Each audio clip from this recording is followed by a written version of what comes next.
Look at the picture. See the skull. Visible Frankenstein controls. The Brain Thoughts broadcasting radio. The Frankenstein earphone radio. The latest new skull reforming to contain all Frankenstein controls. How the heck is it going, party people? Wacky Doodle! Just like Hurricane Dorian, you can't stave us off by buying out your local Target's entire stock of seasonal blueberry and eating it in your basement while crying. It's time for Frankenstein Control. Howl to the moon! That's the new way to say like, comment, and subscribe. Howl to the moon. Excellent. We have lots and lots and lots to get to tonight. But none of the magic would happen without the aid of our terrific sponsors, to whom we owe many thanks. Yay! And they owe us many monies. Yeah. True that. Still haven't gotten a check from this thing. Was I supposed to be collecting those this whole time? I mean, I signed the paperwork We for bought the you that sponsor big deals. gun specifically for that purpose. Setting us up an account somewhere would have been a little bit better idea. No, you need to go straight to their door and point the 357 Magnum right in their faces. But some of these companies are based overseas. I know, you better get going after we record this episode. We gotta walk. We don't have money for travel expenses. Alright. I'll pay for it myself again. Get to read that sponsor so you have another place to go and shoot up. Okay. We're brought to you tonight by the Food Network, who have noted our frequent mentioning of Guy Fieri through Google search algorithms, and resultingly concluded that this is a good enough venue to hype up season 31 of Diners, Drive-Ins, and Dives. Oh, right. So check local listings, everybody, for that fun food time Screamin' Man show. What, me? What? Yeah, but with Super Saiyan hair and sunglasses on the back of your neck. So my final form. Yes. An eerie glimpse into the future. I reviewed a lot of the promo material they sent me, which resulted in me eventually going deep down the rabbit hole and actually binging a bunch of the real show. Oh. So, yeah, that's what I did the whole Memorial Day weekend, was just that. Oh, God. And I wanted to touch on an occasional recurring theme I picked up whenever Guy Fieri talks for a long enough period of time and nobody interrupts him. Time well spent. Continue. Yeah, so, I'm not sure any of his guests or the people he's interviewing at the restaurants he visits ever notice or say anything about it at all. But Fieri often makes slight comments or quips here and there, which would seem to suggest he's been alive for more than 4,000 years and is originally from ancient Egypt. I've never watched enough of the show to pick up on this, but I picked up on several instances during my binging. What's that fact? It's usually something quick, delivered the same way he says everything, so it's hard to it's easy to miss. For example, through a mouthful of brisket, he might be like, "Wow, I'm actually 4,300 years old, originally from ancient Egypt." Now that they say that, he does do that. Or else he'll say something like, "Whoa, I haven't had down-home Memphis barbecue this good since King Esarhaddon and his Assyrian marauders drove us from Memphis in 671 BC. That was a dark day for Flavortown. Not many of my favorite slaves escaped the slaughter." Oh, God. Like I said, everyone he says these things around completely glosses over them and doesn't seem to register any of it at all. Like they give him a smile and nod. Not even that. They act like it's completely normal. Like he's just talking about the weather or the food. Honestly, I don't see anything that weird with it. Yeah, he just. He's born in ancient Egypt. He's 4,000 years old. A lot of people are. Yeah, I mean it's more common than you think. Yeah. The longest I heard him talk about it was in an episode from back in 2011. When he was hanging out with Kid Rock and horking down deep-fried jalapeno peanut butter cheddar rinds. And it was just the two of them enjoying some good old garbage. All of a sudden, he sort of stopped mid-bite and just started rambling and talking about something called the origin of flavor. And when he did it, the Butt Rock soundtrack also stopped. And Kid Rock keeps right on eating. He doesn't stop at all. I rewatched the segment a bunch of times so that I could write down at length his whole diatribe verbatim. He says something like, "A trillion locusts blocked out the sun, and the land shook. Men and women stopped at their labors. Soldiers cast down their spears and trembled.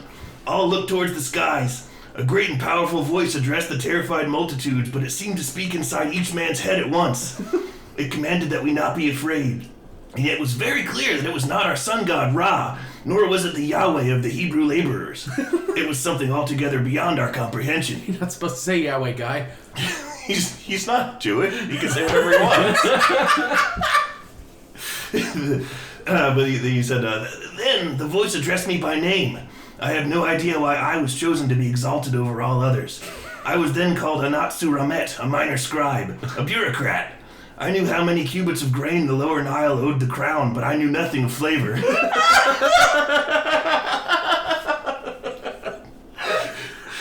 The entity indicated that this was to change at once. All of humanity would see it done. From that moment on, every day was the same. The cracking of whips, the braying of oxen, the dry voices of workers calling for water, or rest, or mercy, none of which they would receive. Civilization itself pivoted on its axis to provide me with the tools I needed to call flavor into this world. And the gentle reeds of the Delta grew clotted with the dead, the dying, and Chipotle Ranch.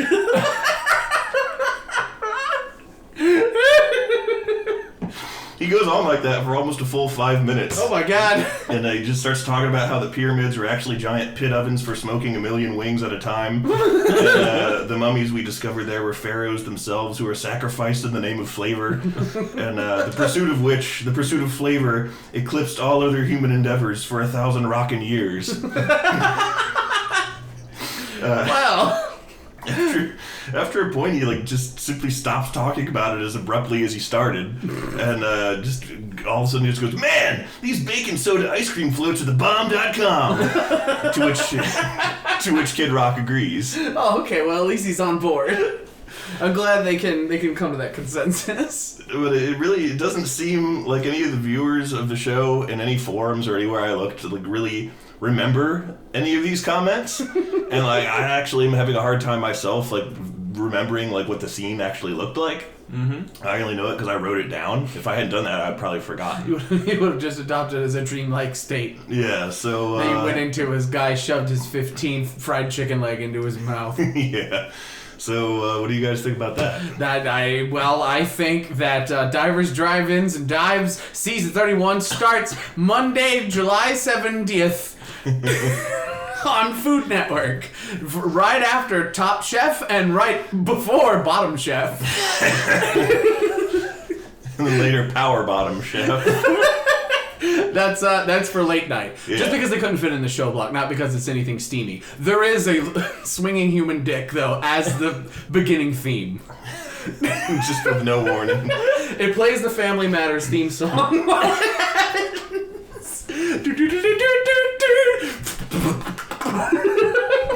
Just a close-up of a man's nude crotch.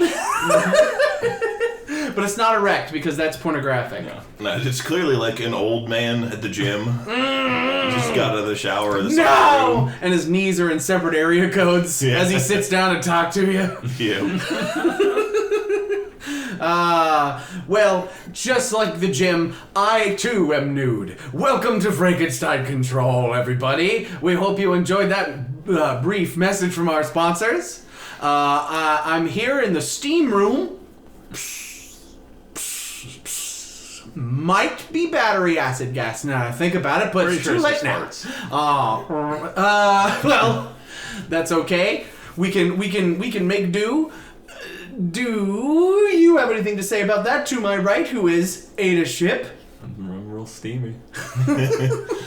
And in front of me, as always, is B-Rye.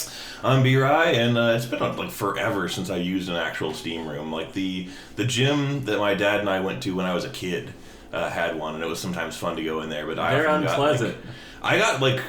It was fun for the first 2 minutes, and then I got real hot and couldn't breathe. Yeah, the couldn't breathe part was the thing I didn't like about steam rooms growing up. Yeah. That and the dark, shadowy entity that would manifest in the corner of the room if I stayed in there too long. I hate that guy. He sucks, man. What an asshole. Yeah.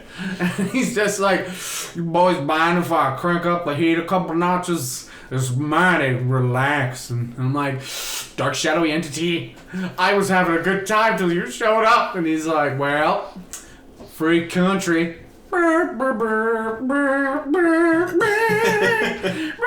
And it would just start getting louder and louder until it drove me out.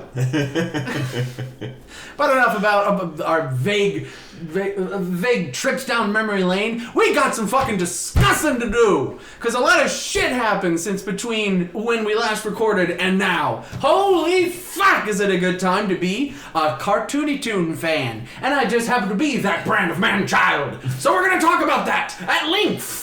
Excellent, because I have things to say on the subject, as I often do. What do you got to say? What you got to say, boy? I want to talk about Dragon Prince on Netflix, because I watched all of that, and it was fucking fantastic. Better than Fingerprints. Good night, everybody.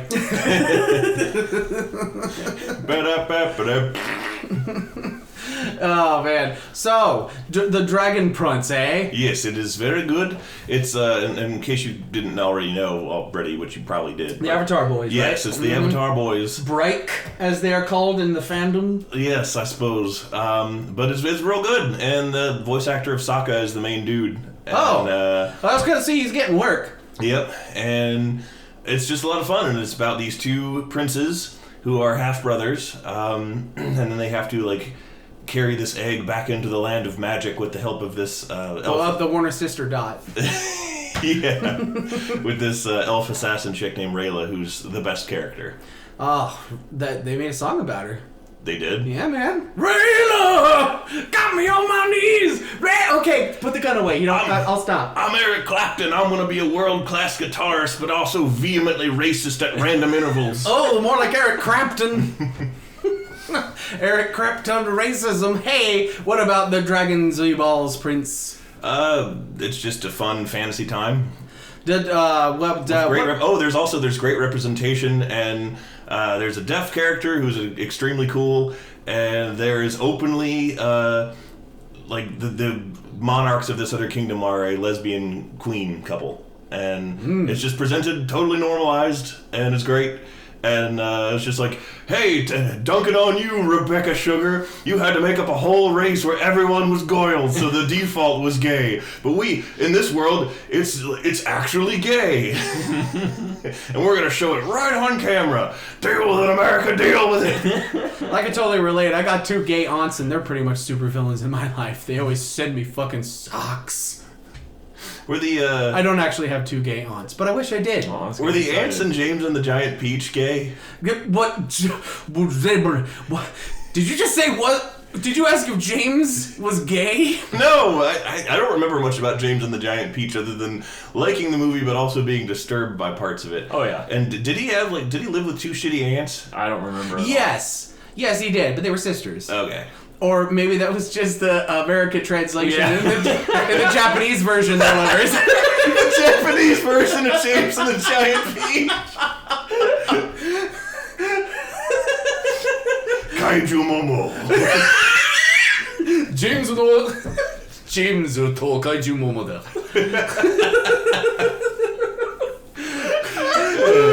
クリアニメーションします。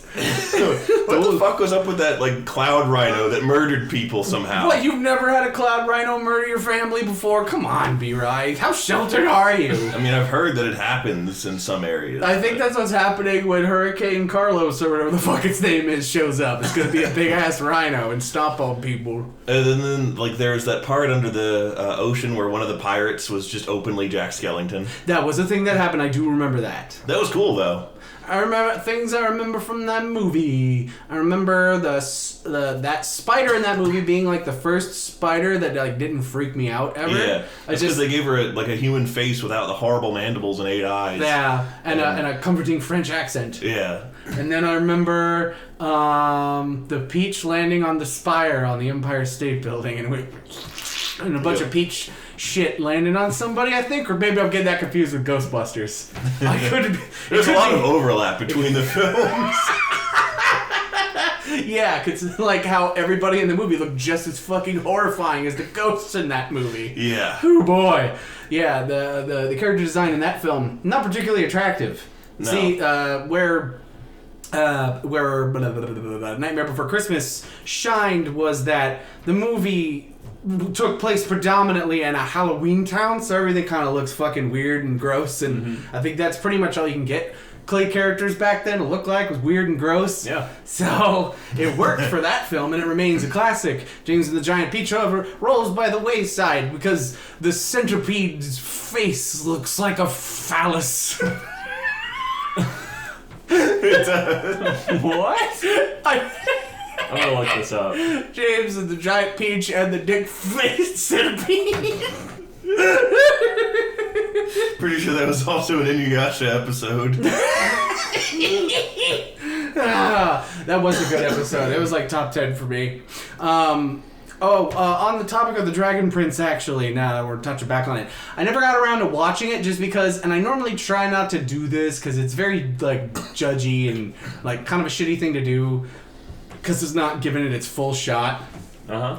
But, I never really tuned into the Dragon Prince just because of not how it looks, because it looks great. Everybody kind of looks like 3D Animu people, and it's pretty alright. Everybody's expressive from the screenshots I've seen.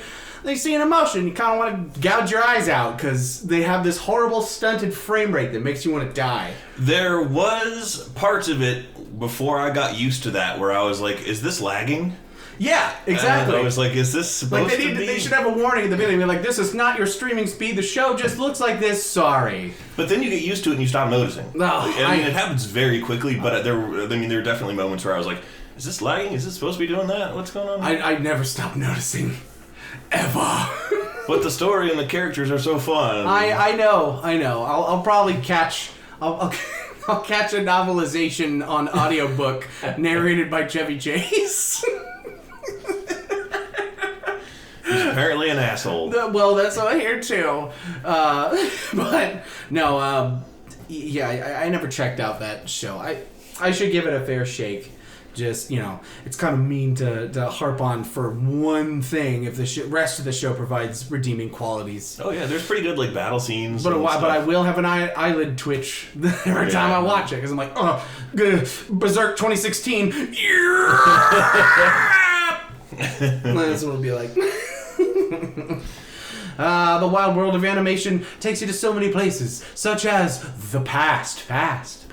Previously on Frankenstein Control. Hey, you guys remember Rocko's Modern Life? They made a new special on Netflix. Oh yeah, I was gonna watch that and I forgot because I never watched Rocco because it scared me. They got all the old trappings of the Raccos and then also the new trappings of the Rachels, and it's a good time and I liked it. Woo, woo, woo. And now the conclusion.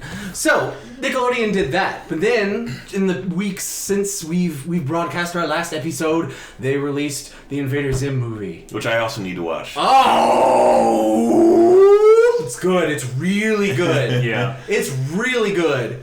I was astonished how good it was. It does everything that the original series does, but better. It's basically Invader Zim turned up to 11. It's absolutely ridiculous. It's very fun, very funny. Was Yonan involved? Oh yeah, of course. He even voices the character. He voiced the computer in the original series and in this. And also Old Kid. How's it going? Did he do that really? That was a joke. Wait, really? Yeah, he was Old Kid. Yes, but he voices another character in this one, and it's silly. And a major character, actually. He's Clembrain. Yes, Clembrain. And the show is in classic Zim fashion. I've noticed a trend, actually. Uh-huh. Between the Rocco special and the Invader Zim special. It has loving dads in it. Well, besides that, well, yes, but no. But yes, but no. It continues the story of where its parent series left off, right where it left off, except all the characters in the show treated as though the amount of time that has passed in real life happened in the show, but then just comment on it and then just move on. That's an excellent technique to deal with that. And nobody's aged. Yeah, nobody's aged, of course. And it basically picks up right back where the show left off. Dib is suspicious of Zim, and Zim is trying to fuck with Dib, but also trying to take over the world. And It goes places. Good gravy. Gaz as a character now just makes me think of something else because my favorite character in Stormlight Archive is named Gaz. And it's a male, and he's like this one-eyed, shitty soldier. Flying properly, Yes. I'm so funny, I can't take it. Gaz is my favorite type of character, which is a minor villainous henchman who is later redeemed and made a good guy. Okay. Oh, okay. Like Of Vegeta. sorts. Yeah. The Gaz in this series has a big role in this special, and she works out great. She's a great character. Everybody's great in this special. Yeah. It's like really quite amazing how it captured the magic of what made Invader Zim like such this like cult classic, while somehow miraculously managing to sort of banish a lot of the things that when you're watching old episodes of Invader Zim, you're kind of like, ooh, like this is a bit too also random. Yeah. And like in this one, it still has that lol random Invader Zim spork haha humor, but it's like finally tempered. Yeah. They sharpen to a razor edge and know when to cut it and when to crank it up to 11, and it's ridiculous. And there is some segments of just phenomenal animation in it too, which I was not expecting at all. Like I know the original series has all those like really cool CG shots with all like the complex machinery and stuff, but like they go well beyond that in this special. And I don't want to spoil anything, which is driving me nuts. But like some of the stuff borders on like, did they get a guy from Trigger to work on this? Like Jesus. Is this Gurloggin all of a sudden? Tyson Hess did work on it. Tyson Hess did work on it as a storyboard artist, which is great. Good on you, Tyson. The guy from Boxer Hockey. Yeah, I love Boxer Hockey, dude. That was an excellent comic. And then he went on to do a bunch of Neato Torpedo stuff. And then he did all those animations for the Sonic Mania games, and though they were charming and adorable and wonderful, and now he's fucking working on Invader Zim. Good on him. Tyson's chicken, you've done it! You've cracked the code for the perfect chicken, sponsored by Stouffer's Lasagna. I want to jump in here real quick on the subject of animation to mention something that was not animated well at all that I saw just this very morning. The Dragon Prince? No! Dragon Prince is well animated in its own way. They're dragging on the animation boogie. That's what I'm thinking. Oh, God. Woo! No, okay, look. I just want to clarify. I do not harp on them if it is a budgetary issue. I can't harp on them for it. But I know in my heart of hearts it's not a budgetary issue. I think that was their stylistic choice. I think that's what they wanted to go for, was this kind of stilted look. Because, like, we could totally imitate how our, we animated on 4s in Avatar The Last Airbender, and it looked fine. Yeah, well, there's a couple problems with that, Jim. Let me explain why. So the issue with 2D animation is that they had to animate on limited because it's a lot harder to draw those individual frames and move frames.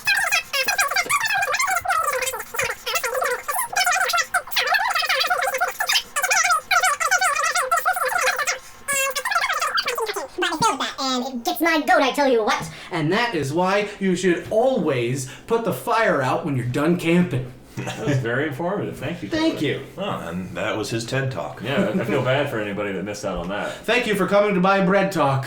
Next time I'll provide potato rosemary. Well, the bad animation, the aforementioned bad animation that I saw today was for a commercial for some kind of auto parts / tire store. Oh, Christ. And it was just Is like... the dude sitting in the back of the truck playing music? No, it was not. It was, or I don't think it was. It was kind of like a regular looking sort of car stuff commercial, a little bit in the same vein as the "fuck you, Baltimore" kind of thing. I love that video. It's so funny. Home of challenge pissing. You can piss 6 feet in the air straight up and not get wet. Well, fuck your wife. That's right, we'll fuck your wife. Yeah. That's a great video. Look it up sometime. Fuck you, Baltimore. It's fantastic. But it was car commercial. It was just like for some kind of... I don't think it was for AutoZone, but let's just use them as an example. Okay. And it shows all these, and it just like shows all these people in the parking lot going in and like, quick shots of technicians, quick shots of car parts and shelves and all this stuff like that, and offering the various services like they do. And then they made the choice to have the commercial end with a quick shot to the interior of a car where like the dash of the car looks like a face, like the speed and RPM gauges look like eyes, Oh no! and like the steering wheel is like a weird nose and mouth, and like the bottom part of the steering wheel is shaped sort of like a smiling mouth, and the whole thing warps in like terrible computer animation and God. goes, "That's all you need," and that shot is so abrupt that I was like, ah! And Alyssa was putting her makeup on. She was like, "What?" And I was like, What happened? I was like, don't worry about it. I didn't like that. The cat's on fire! I was assaulted by a puppet tool. Yeah. Oh god. I thought you were for a second it was about to sprout a face and be like, I drove couples round in Memphis! In Memphis in 671 BC. Yes, with Guy Fieri. You know, I never thought about that. Never thought that Memphis is named after a fucking place in Egypt. Yep, Egypt, ancient Egyptian Why? Memphis. Because they probably all things in the Old South were named after like old world civilizations that were perceived as being grand or noble or whatever. Yeah. Like all of them were. Including... Just like part of the Southern Gothic style was to just do that shit. Like Alexandria. Oh, and Atlanta. Yeah, exactly. Atlantis. And... In Georgia. and Intercourse. That's Yes. a town name. Yeah, it is. It is? Yeah. Where? I forget. Okay. I know it's somewhere in the States. It might be in Connecticut now that I think about it. I'm not sure. Or Vermont or something. And doesn't like Australia have a town named fucking? It's something like Awesome. that. There's just nothing but people like taking pictures next to the sign for Yeah. fucking Australia. That's Welcome like, to fucking Australia, mate. it's like if you go to Germany, like, I forget if it's like the word for, like, path or road or something very common, or like entrance, maybe? I'm not sure. But it's FAHRT, fart. And so there is a photo collage in my aunt and uncle's basement of the time they went to Germany, and they took pictures of every fart sign they saw, and they put it in a big collage in their bathroom. And it's pretty great. A true Russell Clan move. I look at it and I smile, and then I fart. It's not a suggestion, it's a demand. Yes, it. On the subject of things making annoying noises, we've talked before about the Aztec death whistle, right? Yeah. I'm sure Probably. we have. It's. Oh, yeah. I'm positive we mentioned it once before. It's that weird indigenous instrument made out of like a nut of some kind that they carve. Like Aztec warriors would purportedly carve it at the shape of a skull, and when you blow through it, it makes a sound like someone screaming bloody murder. And you can hear what it sounds like if you just go on YouTube and type in Aztec death whistle. There's this great video where this guy is like demonstrating it, and he's like, and the warriors would play this note, and it sounded like this, and he blows into it, and he goes,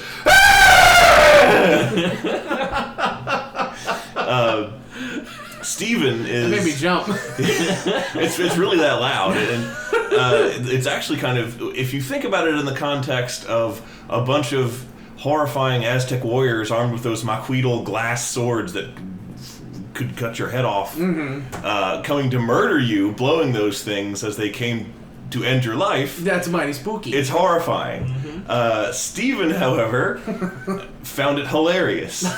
Simply because the longer he listened to it, the more the screams seemed like intentionally extra and obnoxious. Yeah. And he's just imagined somebody just doing that. Or, like, you know, he summons a skeleton in a dungeon for, like, help, and it just makes that sound. It's like, I gotta be quiet in here. I'm gonna summon my skeleton. Hey! He's like, shut up!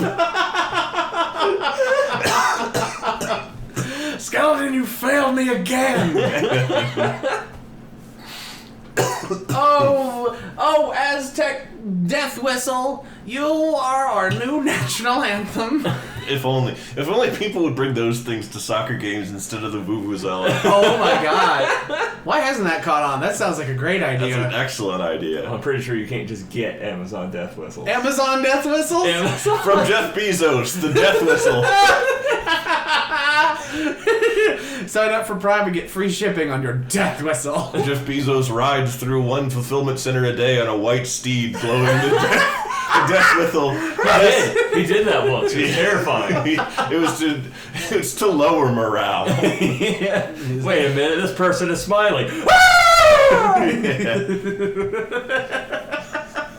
A cloud of money, just loose dollar bills, just trails in his wake. He's like that witch from the Looney Tunes. He goes, Oh yeah. he goes, "Ow!" and his death whistle goes like instantly, and the only thing left is a couple floating dollar bills that like float to the ground. But then before anyone can grab them, they like fade away. Yeah. They crumble to ash in your hands. Jeff Bezos Hazel. Well, if we have time for one more thing. We don't. Oh, okay, we don't. Well, I guess that's the end. You heard it here first, folks. We're cutting things short. Just like the life of Kid Rock as he was sacrificed for the Pharaoh of Flavor, Guy Fieri. He grabbed his onk and he said, "Onek bak notten, wow!" And Kid Rock turned into a pizza. It still had his face on one of the pepperonis and he was screaming. And then Guy Fieri was just like, "Argh!" And he distended his jaw like the mummy. Ugh. And then he went, "Argh!" And ate the whole thing in one bite. Did Kid Rock slide easily down? Kid Rock slid easily down. He found out it was peak time. And then everyone in the restaurant just goes back to their dinner like nothing happened. Kid Rock is gone now. Except it was like that leaked clip or trailer of the Mummy where they're in the plane and the sound isn't on there, so it's just dead silence. Dead silence with Guy Fieri's. What? Roll it out. What? Universal Columbia presents The Fieri. This episode of Frankenstein Control is sponsored by the upcoming film, The Mummy 2. This is a continuation of the Dark Universe film continuity that Universal was trying to start, and they didn't fail at it, promise. This new sequel promises to entertain, thrill, and perhaps even arouse. It's called The Mummy, Fieri of the Storm. Coming to theaters July 18th. July 18th. Tune in July 18th for The Mummy Fieri of the Storm. Grab a pizza, sit down with your favorite brisket, and have a ball of butter. Ew. Stop making that noise. Now even you know I am a menace. I hand you the secrets to save the entire human race and the entire universe.